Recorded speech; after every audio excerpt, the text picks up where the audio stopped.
आजकल बड़ी समस्या है, न केवल हिंदू न केवल मुसलमान।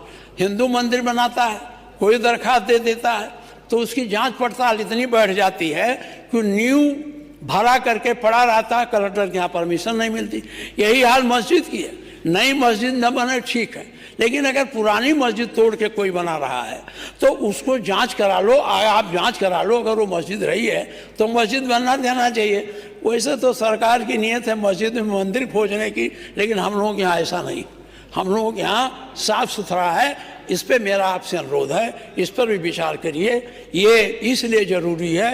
ये रोक क्यों, जब संविधान में हमें अधिकार है तो इस पर रोक क्यों लगाइए। हाँ, अगर उससे कोई लोक व्यवस्था बिगड़ती हो, कोई कानून व्यवस्था बिगड़ती हो, सामाजिक दुराभाव पैदा हो, बिल्कुल न बनने दीजिए। लेकिन अगर पूरा गांव हिंदू मुसलमान लिख के देता है कि हमें कोई आपत्ति नहीं है, तो कलेक्टर क्यों नहीं परमिशन देता। 26 फरवरी को संभल में 56 वर्षों के बाद शिव मंदिर में जलाभिषेक का कार्यक्रम भी हो रहा था।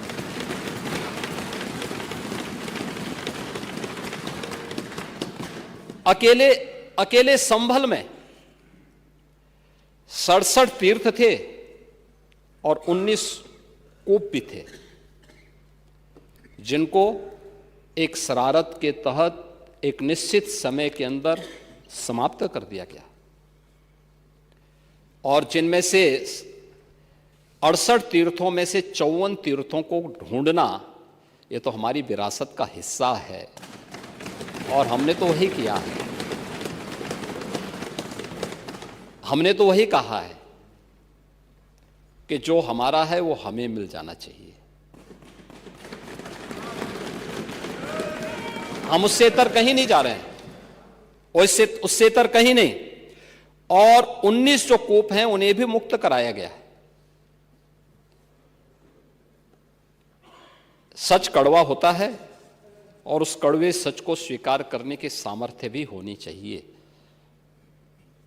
लेकिन आपने बोला है, मुझे बहुत अच्छा लगा। उपचुनाव की भी आपने चर्चा की, लेकिन आपके यहां तो चुनाव के एक्सपर्ट शिवपाल जी हैं।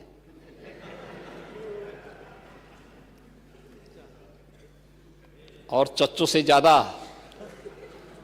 चुनाव कैसे जीते जाते हैं इसको कौन जान सकता है। ये तो हम लोगों ने भी देखा है, बहुत नजदीक से महसूस किया है। और इसीलिए अच्छा ही है, परोपदेश कुशल बहुते रहे, इसी को कहते हैं।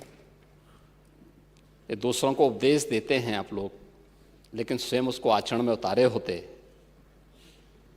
तो संभवतः इतनी करारी हार नहीं होती।